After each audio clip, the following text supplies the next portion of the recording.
गलज्जल प्रवाह पावितस्थले कलेवलम्ब्य लम्बितां भुजङ्गतुङ्गमालिकान्तमड्डमड्डमड्डमन्निनादवड्डमर्वयं चकार चण्डताण्डवं तनोतु नः शिवः शिवम्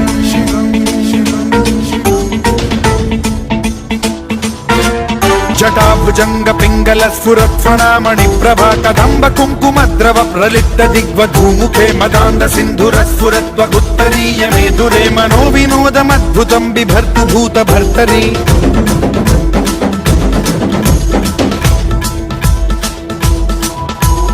ओम नमः शिवाय।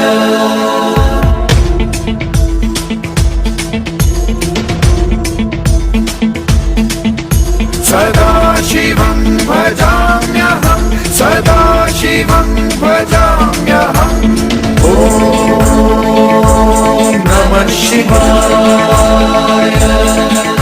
प्रफुल्लनीलपङ्कज प्रपञ्चकालिमप्रभावलम्बिकण्ठकन्दली रुचिप्रबद्धकन्धरं स्मरच्छिदं पुरच्छिदं भवच्छिदं मखच्छिदं गजच्छिदान्धकच्छिदं तमन्तकच्छिदं भजे।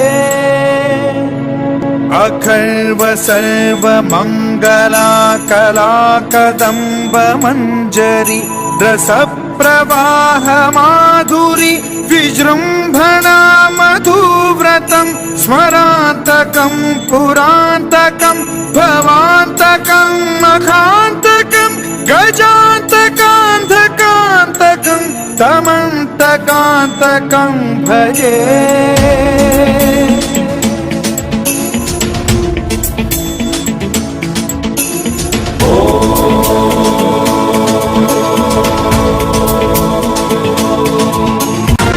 नित्यमेव मुक्तमुत्तमोत्तमं स्तवं पठन् स्मरन् ब्रुवन्नरो विशुद्धिमेति सन्ततं हरे गुरौ सुभक्तिमाशु याति नान्यथा गतिं विमोहनं हि देहिनां सुशङ्करस्य विमोहनं हि देहिनां सुशङ्करस्य विमोहनं हि देहिनां सुशङ्करस्य चिन्तनम्।